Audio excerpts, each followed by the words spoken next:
Well, hi, everybody. And here we are, after the conference. And it's time to resume our work with externalization of the hierarchy.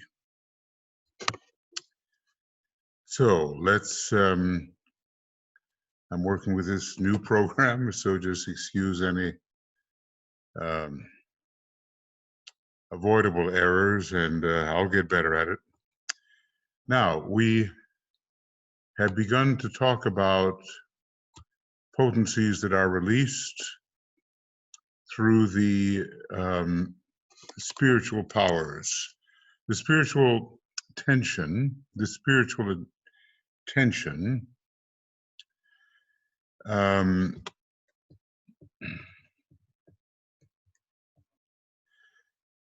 which exists among them, is far more potent than any of you suspect. Okay, so it's within the hierarchy itself. The spiritual guides of the race. Behind all this activity, watched over by the spiritual guides of the race, but determined and implemented by humanity itself, will be found the focused attention of the hierarchy. The spiritual tension which exists among them, capital T, is far more potent than any of you suspect. It is part of their preparatory work. He capitalizes it when he refers to the hierarchy. It is part of their preparatory work to make available certain spiritual forces and powers which, though complementary or supplementary to the self-initiated effort of mankind, will make that effort successful. In geometry, supplementary angles add to 180 and complementary angles add to 90 degrees. What humanity has now to do, and is already doing to a certain extent, certain degree, is to arrive at a right orientation as regards human affairs. Let us therefore look at the three phases of the preparatory work now going on. Now that's what we're about to deal with here. The three phases of the preparatory work now going on. And endeavor to gauge what will be the results if these three energies and potencies are released through the invocative demand of men. So, the very first one, the forces of restoration, have a lot to do with Aries and the divine plan. Let's see if I can, this is a rather long, forces of enlightenment, yes, so that's what it is. And then the forces of reconstruction under Gemini, forces of enlightenment under Taurus, forces of restoration under Aries. There is, first of all, the phase now in progress, which will culminate at the time of the Easter full moon. This is operating, I think this is a 1945 letter or article. This is dedicated to planning for an inflow of the forces of restoration. Well, that was 80 years ago, 75 years ago. Do not misunderstand these words. The hierarchy is not occupied with the restoration of the old order. That's so important, because some very reactionary people wanted the old order, the old buildings, the old ways restored, which would have been counter the intentions of Sanat Kumara and the hierarchy. So the hierarchy is not occupied with the restoration of the old order, with the state of life prior to war, or with the renewal of theologies. Notice they are religious, political, and social. Theologies don't just belong to the religious field, which have governed the past and which have been largely responsible for war.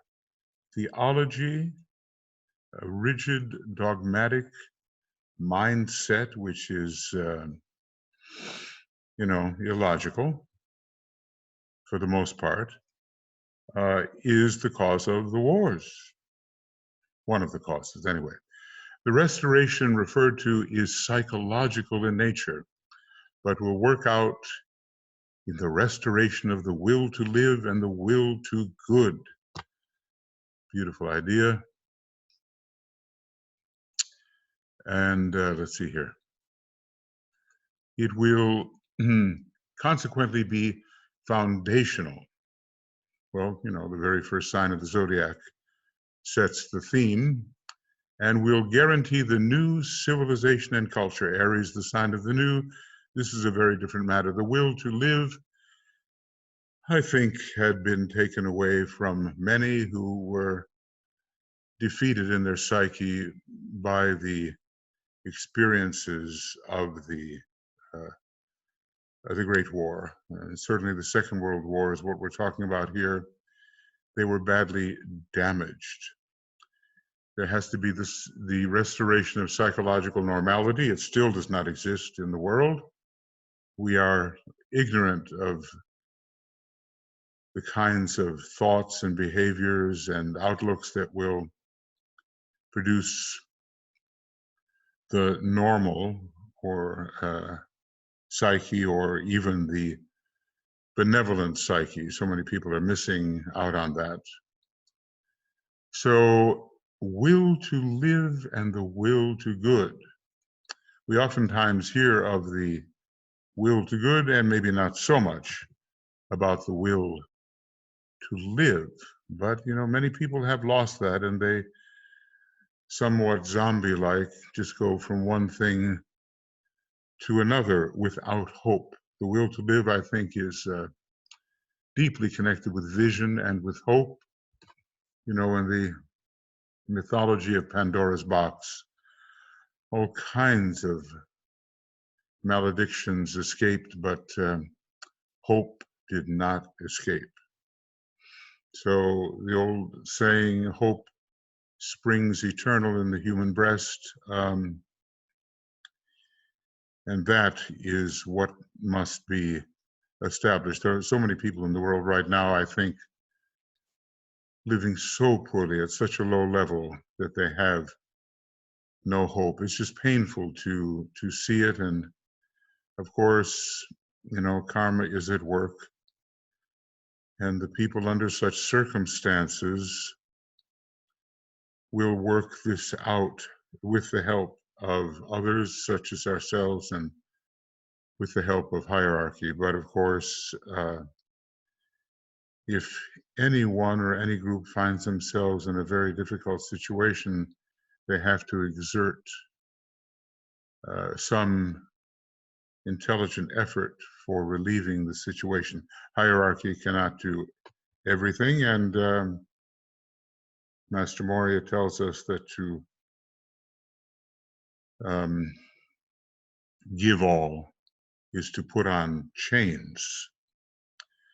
These forces of restoration are concerned with human vision. I just want to make sure that my audio settings are correct. I think they are. Okay. It's a sad thing, it's happened to me a number of times when I get through what I consider to be a fairly decent program and only to discover I haven't really recorded it, That's a test. These forces of restoration are concerned with human vision, human integrity, and human relations as they underlie the entire problem of the brotherhood of man. And we will not have the brotherhood of man in the last decade of Aquarius unless there is adequate human vision, human integration, human integrity, devoid of the usual disintegrative splits, and right human relations as they underlie the entire problem of brotherhood. There's so many things militating against it, and it's largely our ignorance. And the new group of world servers has to find the way to help people step beyond the ignorance in which they habitually live. And of course, we are being helped by our chiefs, because to them we live habitually in ignorance, and we are stepping into new experiences with their aid, but not without our own effort. Christ in the desert, that wonderful Rurich painting with the blonde-haired Christ and a dark figure that we assume was an earlier incarnation of Master Moria. And the idea behind it is, by human hands and human feet, shall the new age arise. These energies, page 457 here, these energies, if released upon Earth, will render futile the efforts of the old order in politics, yes, Ray 1, in religion, Ray 2 and 6, and education, Ray 2, 3, 5, to restore what was and to bring back that which existed prior to the war. At some point he tells us that if the way of interaction in society had continued before, as it existed before World War I, there would have been no hope for progress. So the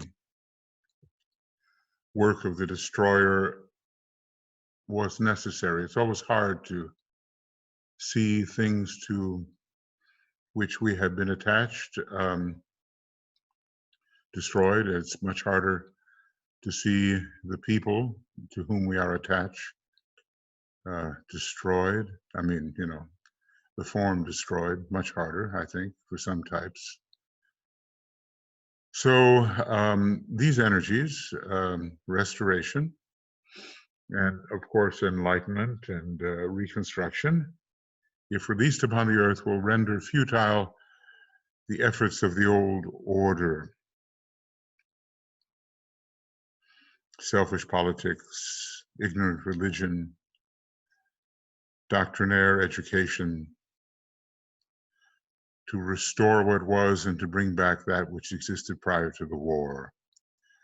They will endeavor to offset two tendencies which have to be taken into momentous consideration during the cycle of conferences. In other words, very serious consideration with important results arising from the way that consideration is handled. A tendency to crystallize, number A, a tendency to crystallize, to cherish that which has gone and gone forever, let us hope.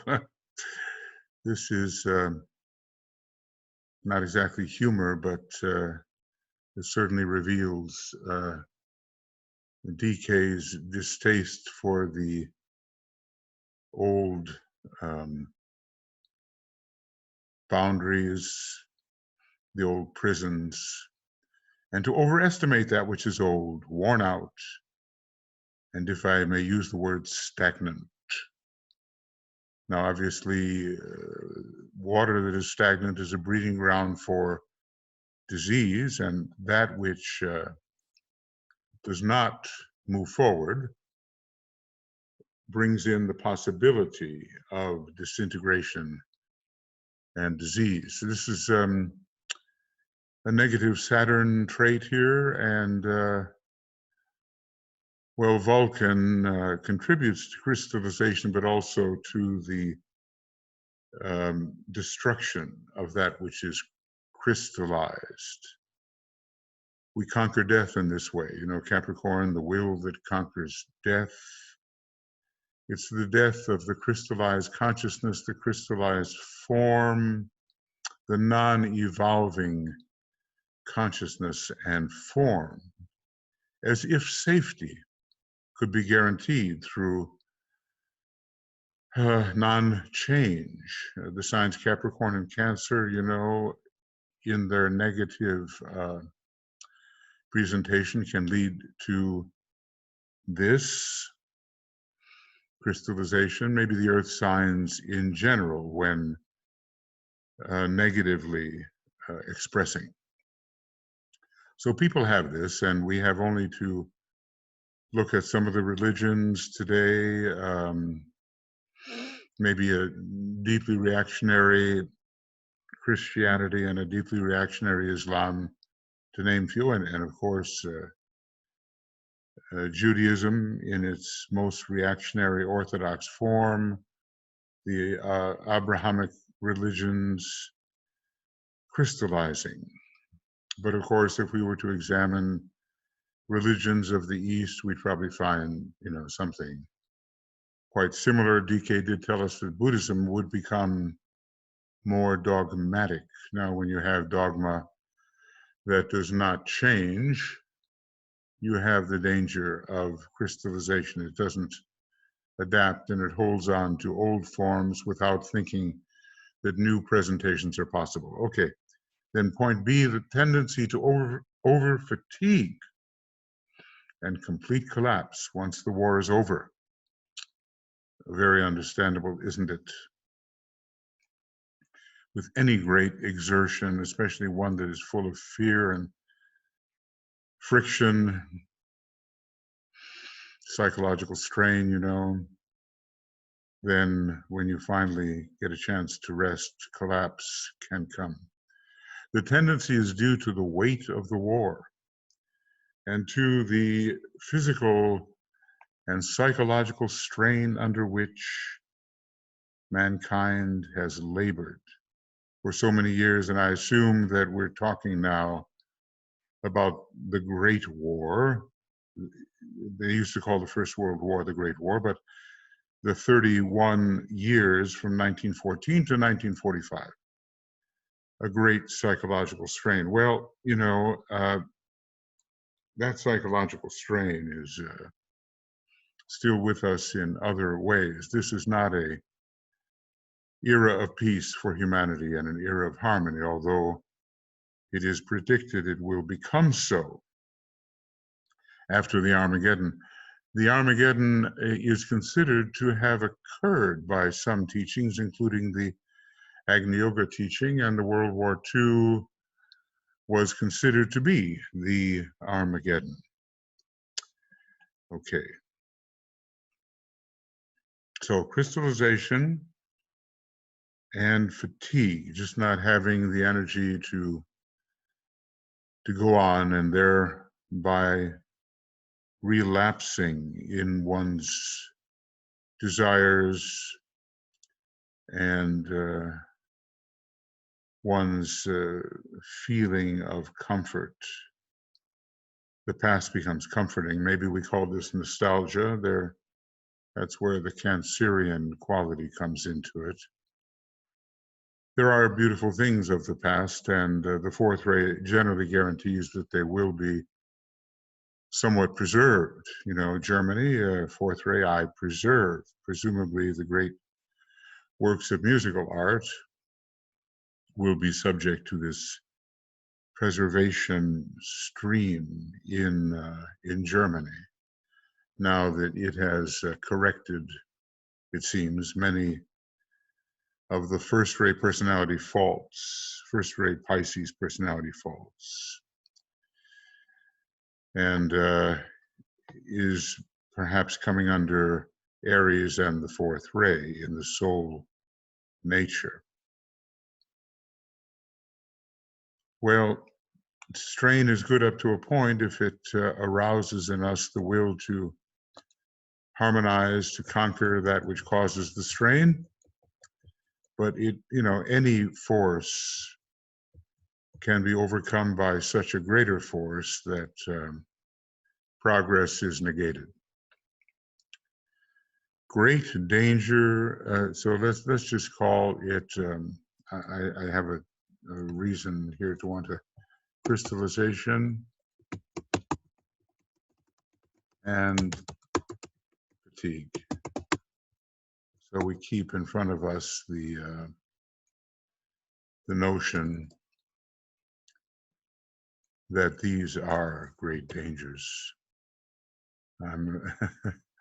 I have a capital E that doesn't work, so sorry. It's time for the computer cleaning. Okay.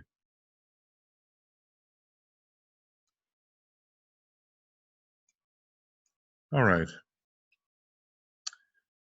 And Verdana, and it's right. Great danger.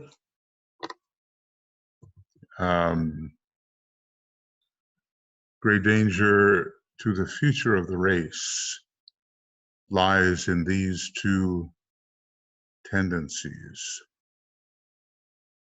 The joy, can overcome the fatigue and the eagerness to learn and to experience the new, can overcome the tendency towards crystallization. Great danger to the future of the race lies in these two tendencies. Every once in a while, a sentence jumps out at you that you may not have seen in the same light. This is one of them for me. The hierarchy is determined to offset them as far as possible, whilst the forces of evil are eagerly trying to foster and nurture them. What a combat is occurring on our planet. There are also dangers which the intelligent leaders of the race equally recognize. Who were there at this time? Well, I think Roosevelt had died. I'm not sure about whether Churchill was still in power.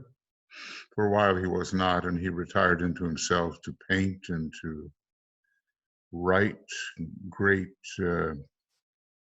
tomes of history.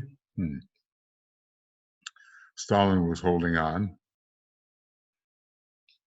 This recognition will make them slow in arriving at final decisions, because they will realize the need for a cycle of restoration before the final and lasting decisions are made. So in this case, the cautious approach, the slower approach, helps and assists a better decision to come. Okay. They will therefore work for a slower moving forward and for a more careful and even prolonged investigation of the situation and of future possibilities that may seem desirable to the impatient. Impatience in a leader, especially, a dictatorial leader who wants to force his passing whims upon the people, is a great danger. So, when you have the second ray, what's it called? The wise use of slow action. And I think there have been leaders who appreciate the value of that approach, rather than fools rush in where angels fear to tread, and you enter a worse situation than before. Out of the frying pan into the fire. There's all these old sayings about an incautious attitude while moving forward. These new and living restorative forces are under the direction and control of one whom, capital right, we might call, speaking symbolically, left factually, the spirit of resurrection. And yeah, okay, so obviously,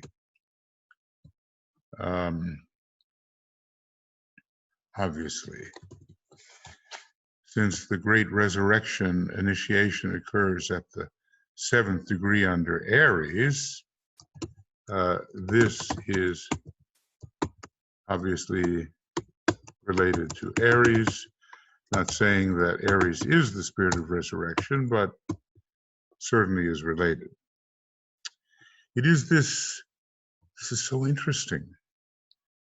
I would say that the spirit of resurrection, whatever its scope, is strongly related to the sign Aries, spirit of resurrection.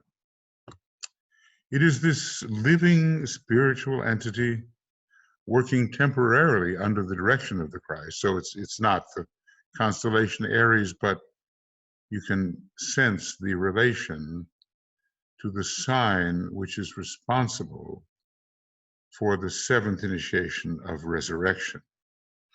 It is this, or at least partially responsible. It is this living spiritual entity working temporarily under the direction of the Christ who will restore livingness to men's spiritual aims and life to their planning.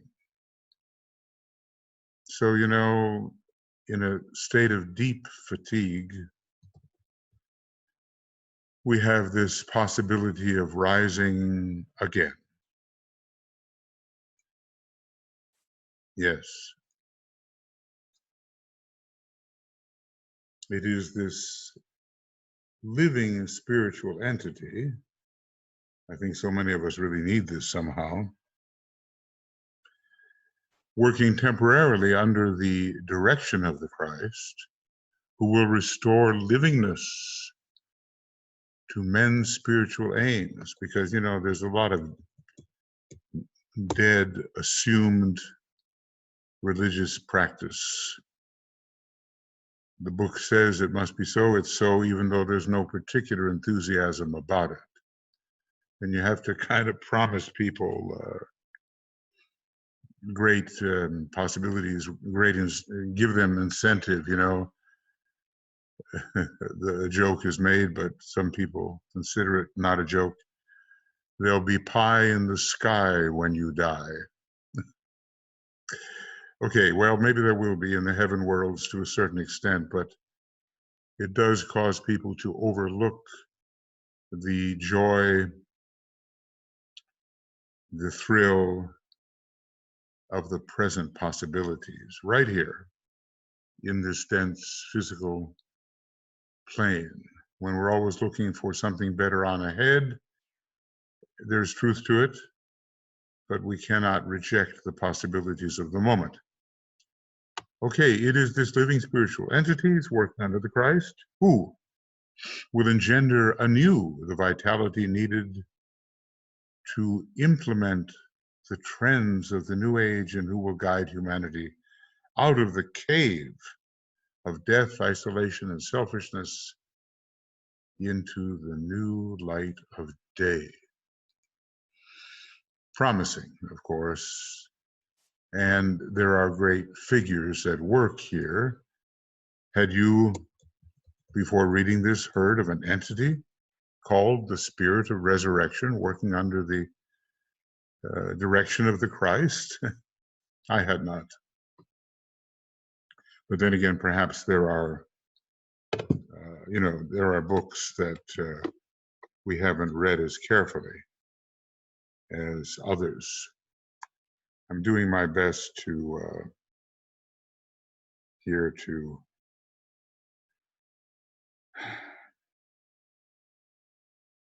yeah.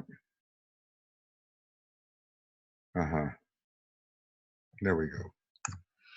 One half of the program is over. I've been trying to time it, because I don't want to go on and on. In this resurrection, it is this resurrection life which will be poured into humanity at Easter time this year.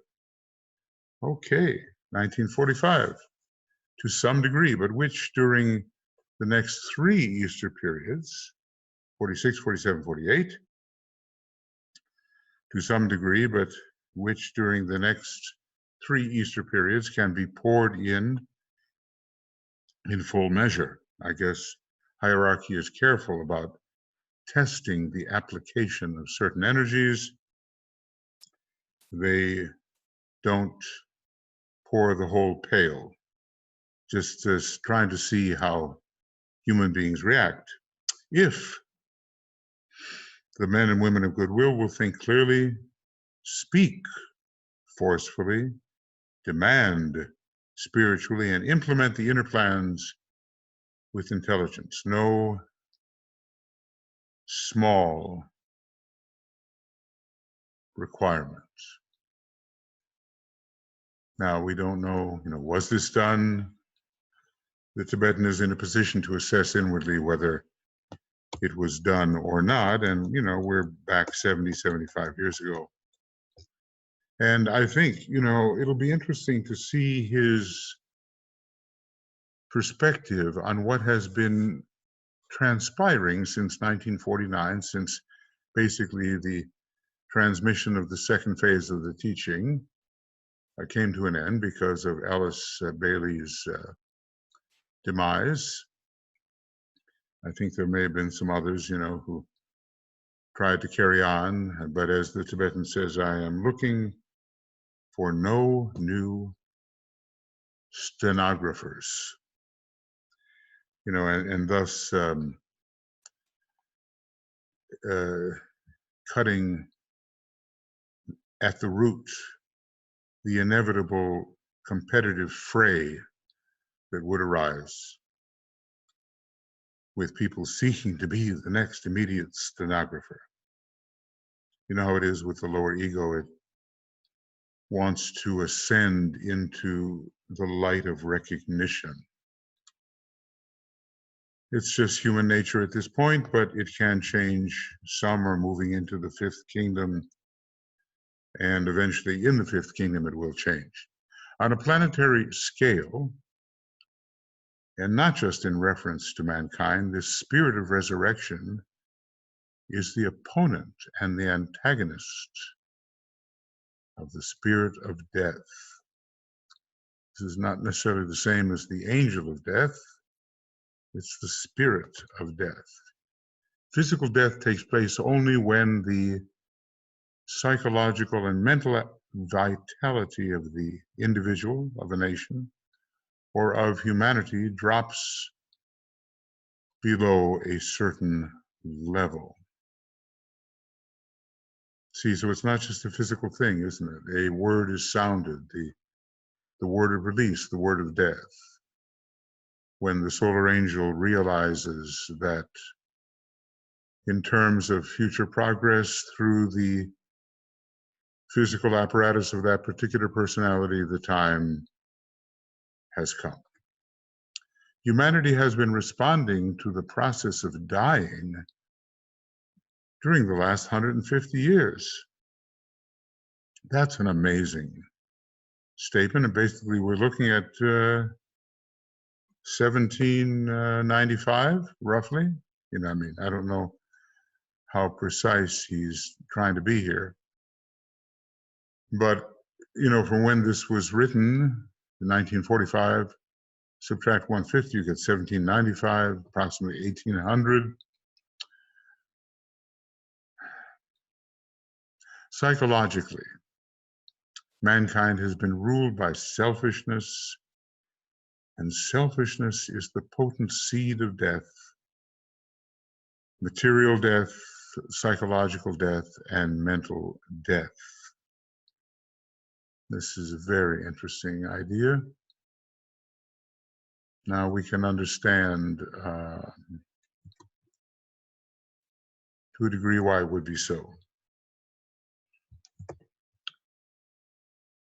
Selfishness is going to cut you off from the streams of life, even from the streams of soul, which keep the personality and the physical body in incarnation.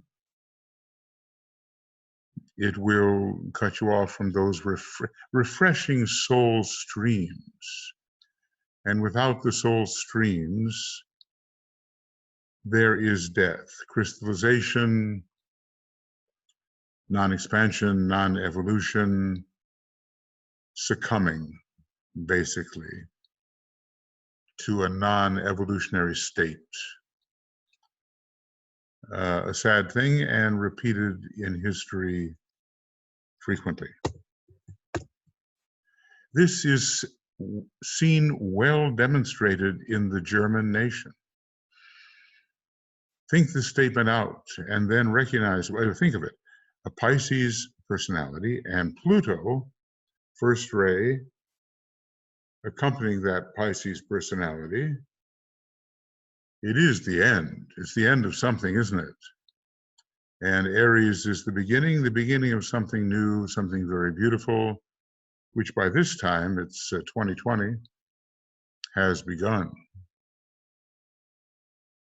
And progress has been made, and there's, although there is a recrudescence of Nazism and inhumane conservatism, there are so many people that just had enough of succumbing to the Nazi lie. So this is well demonstrated, he says, in the German nation. Think this statement out, and then recognize that similar seeds in similar areas of death, though to a lesser degree, exist in every nation. I think every individual carries in themselves, in a way, the seed of death, even in the younger nations of the world. But the idea is not to let it flourish so that indeed the evolutionary divine plan can continue.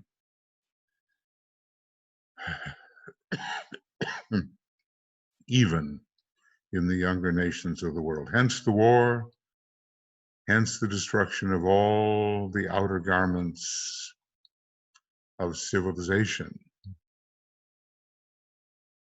Well, they rose to the surface under the nourishment of an ill-tempered Shambhala force. You know, the group around Hitler and Hitler himself, they did absorb, without love, the Shambhala force. Were there 7 altogether, something like that, including Hitler?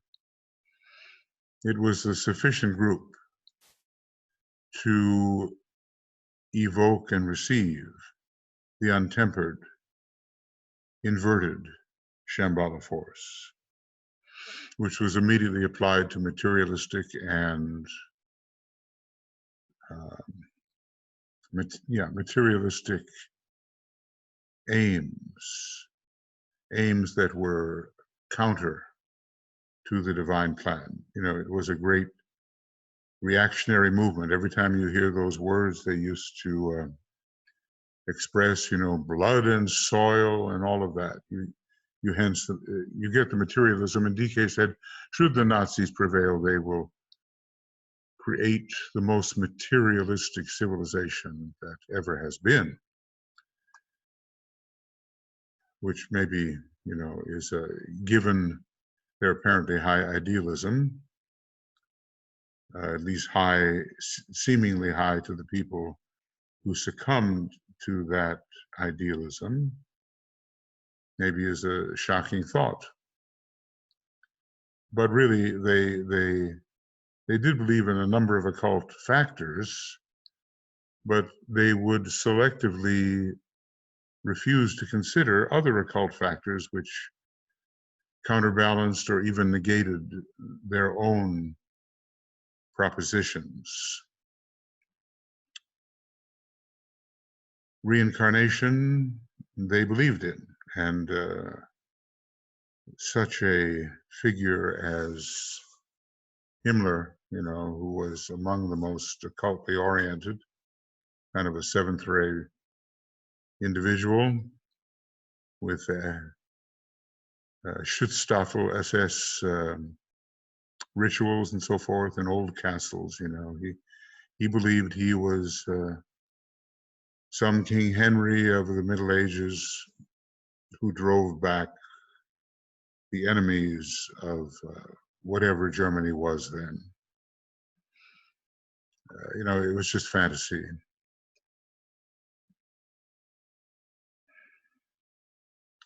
But the work, DK goes on here, but the work of the angel of death,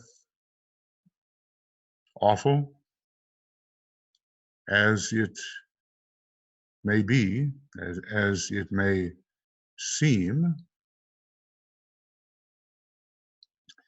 as it demonstrates today on a planetary scale, but beneficent as we know it to be in intent and in purpose, will give place to the spirit of resurrection. So in a way, let's just say angel of,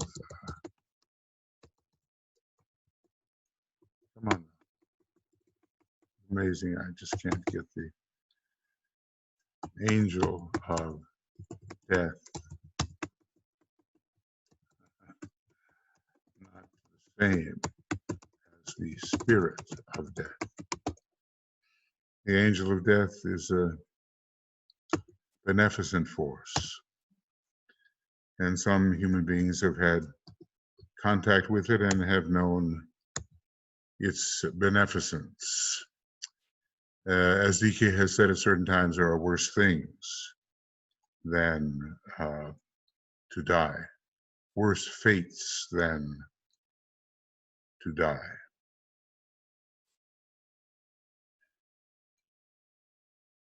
So death is not the worst fate that can overtake us. I suppose the loss of the quality of our consciousness is a far worse state. And so, the workers for the hierarchy are protected against that corruption of consciousness. Okay. It is the planning of this restoration and this resurrection activity, which is now under consideration by the hierarchy, having been handed over to them because they are closer to man than are those who function in the council chamber at Shambhala. Well, humanity is certainly not yet resurrected. We have had a brilliant consciousness movement. We've had the reaction to it coming from the other side, and now the fate of humanity is in the balance, and it will be decided whether there must be delay. Now, at one point, DK said 300 years delay would probably be the maximum. It seems a short time, but a long time. But it doesn't necessarily mean that our entrance into the age of Aquarius will be beneficently accomplished. Aquarius is the sign of ill-regulated atomic energy, rampant Davic forces, epidemics, the circulation of the bad as well as the good. We can see difficulties, foresee them, if we do not choose wisely. It must be remembered that the spirit of resurrection is a member of that council and their chosen emissary. There's another really important factor. Spirit of resurrection is a member of the council at Shambhala. And yet, somehow, directed by the Christ, it appears. He, if one may be permitted to personalize the impersonal, is in truth the Son of Righteousness, who can now arise with healing in his wings. I guess there is a Davidic connotation there with the use of the word wings.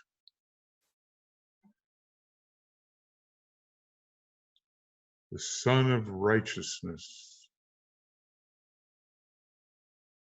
It's in the Bible, you know, who can arise with healing in his wings. Let's take a look at some of this. Just want to make sure I've done it correctly. The angel of death, spirit of death, and the spirit, the spirit of resurrection. Well, we are so form addicted, and we believe in the obvious, and we identify with the obvious instead of with the subtle, and that has to end. He is one then who is the Son of Righteousness. The Christ sits at the right hand of God, Sanat Kumara, and here we have the right again expressed, the Son of Righteousness, with healing in his wings, which means he will cover many areas, pervade the whole planet, who can carry this life-giving energy which counteracts death, true death, not the disappearance of the form, this vision which gives incentive to life, and this hope which can restore all nations. At the full moon of March, let the demand go out. I guess this was written before that, of course. Let the demand go out for the appearance of this life-giving spirit. Let's keep our spirits clear here. The spirit of resurrection.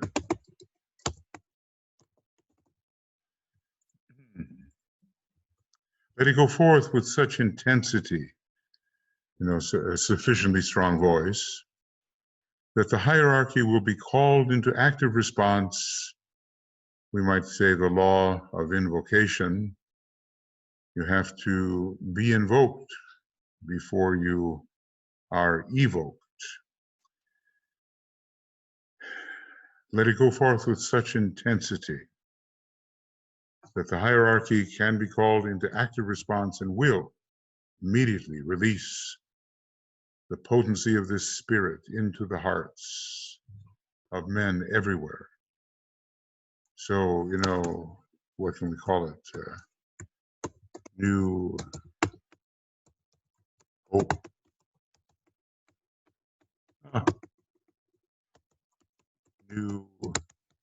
My lower E is now causing me trouble.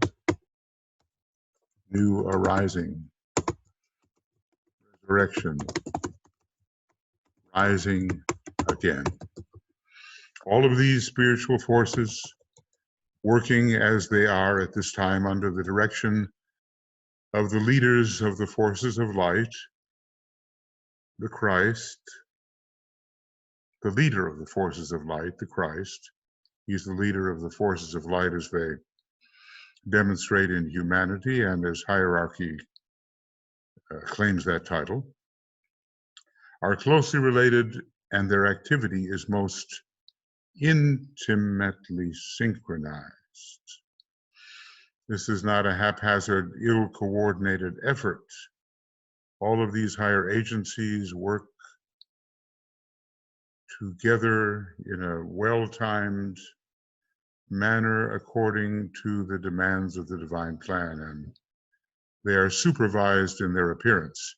In a deeply occult sense, they are all working together because in the human family, there are those who are at every stage of responsiveness. This triple work of the hierarchy, therefore, proceeds simultaneously from the point of time. In other words, resurrection, enlightenment, I suppose, and reconstruction, simultaneously, all proceeding at the same time. And we certainly have to admit that out of the rubble of World War II, great cities have arisen, and countries have prospered, and of course, some have been left behind, which is a great pity, and that cannot be allowed to continue, nor can the solution be imposed from outside. The forces of restoration are on a small scale evoking response from the members of the new group of world servers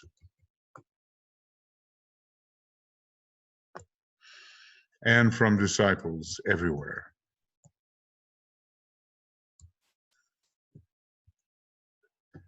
As their psychological morale stiffens and their will to live and their will to good is strengthened, an immediate effect will be felt on a larger scale. Well, you know, this is even before the United Nations came into manifest existence. The work of the Spirit of Resurrection will intensify and is already making its presence felt. More and more people are beginning to be forward-looking and to hope, there's that word, with greater conviction and courage for a better world setup, which of course the United Nations as an organization has in mind and has had in mind, lo, these 75 years. Their hitherto wishful thinking and their emotional desire are slowly giving place to a more practical attitude.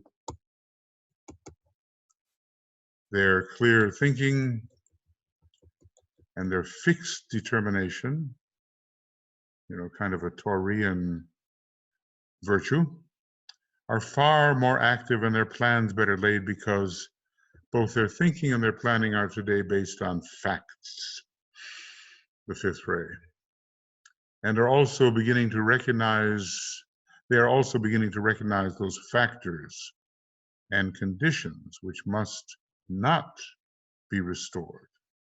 And this is a major point of importance. They must learn to reject that which has not worked, even if it is near and dear to the hearts of the reactionary types.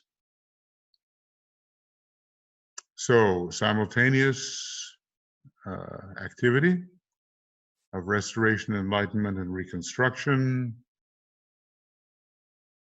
and response evoked from new group of world servers and disciples. Generally, the real members of the new group of world servers are disciples, and he seems to hint at the necessity of the second degree in some of his statements.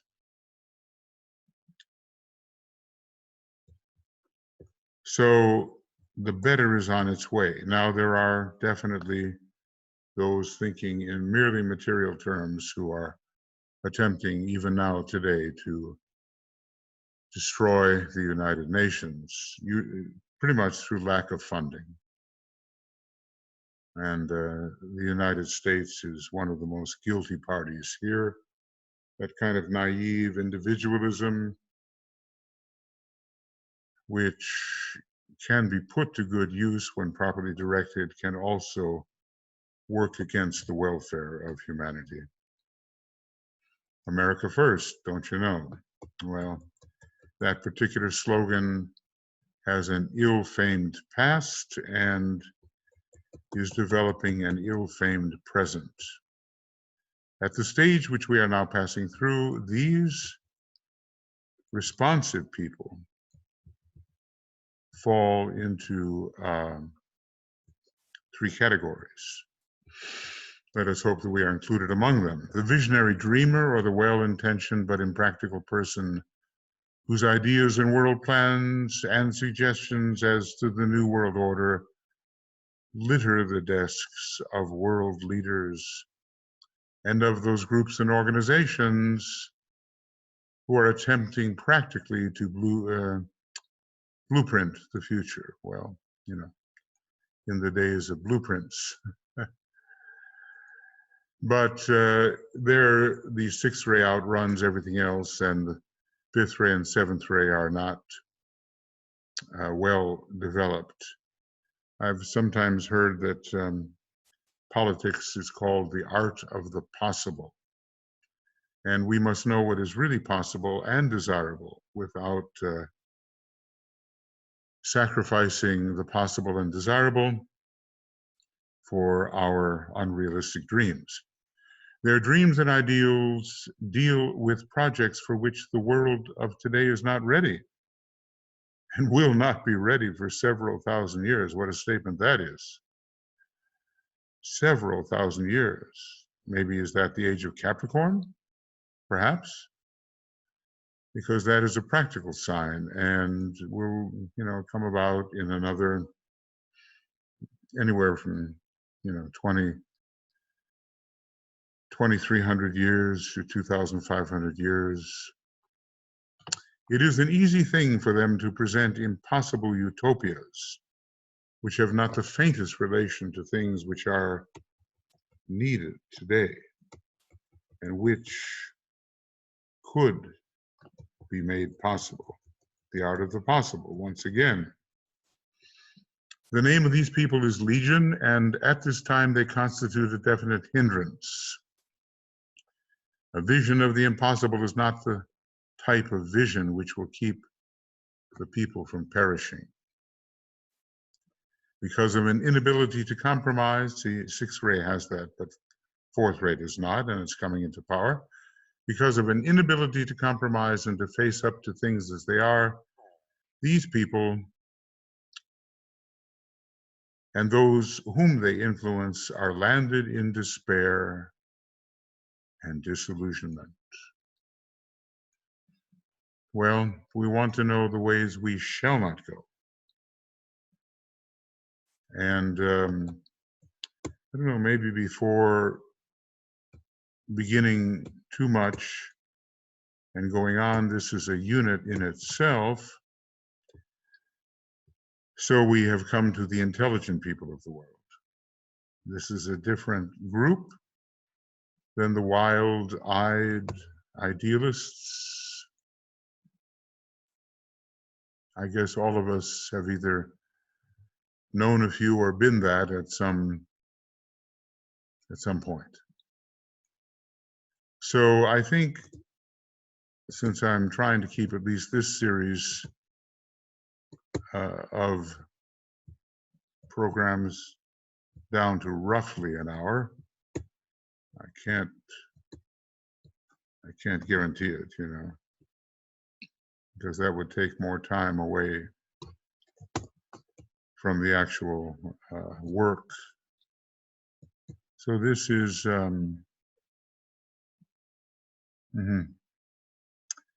page 456, I think, to 460, basically, is what we're doing. And our date is the 19th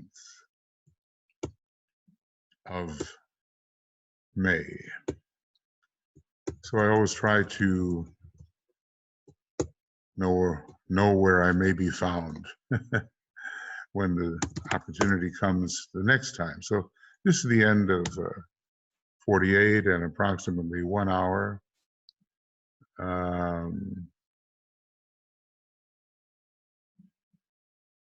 And basically it's 456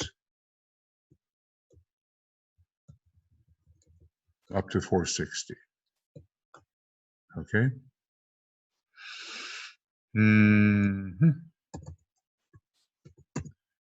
And our date is the 19th of Okay, no, actually, that's not correct. It's over here, 456 to 460. And this is the 19th of May. And it's not a 2-hour program, it's a 1-hour program. And we're going to begin program number 49. And it'll always be, well, I can't say that. I don't know. It's 460 to X. We don't know. Maybe I'll feel greatly enthused and kind of carry on. But right now, this facility is going to be used, and I can't continue my work at the moment. So, friends, is my hope that we may gather something about our proper attitude and behavior from these words written 75 years ago that hold in them the seeds of the future, and that we will look forward to DK's analysis of how the last 70 or 75 years actually were spent, the accomplishments, the achievements, and the missed opportunities and the dangerous actions that may have occurred. We've had no world war since then, but of course, in the religious field, a world war is sadly possible. Although I think Foster Bailey in the early 50s was assured, he said, by DK that there would be no atomic war or no next war, something of that nature. And, hopefully he's a trustworthy disciple, initiate. He wouldn't speak the untruth. So we'll carry on at number 49, and we will see this next category, not the visionary idealists who have no hope of actually bringing their far-flung ideals to fruition, ideals whose fulfillment lie ahead some thousands of years. We'll go on to the intelligent people of the world. So I'll stop this now and pause the recording, wishing you many blessings and lots of love and the power to persist.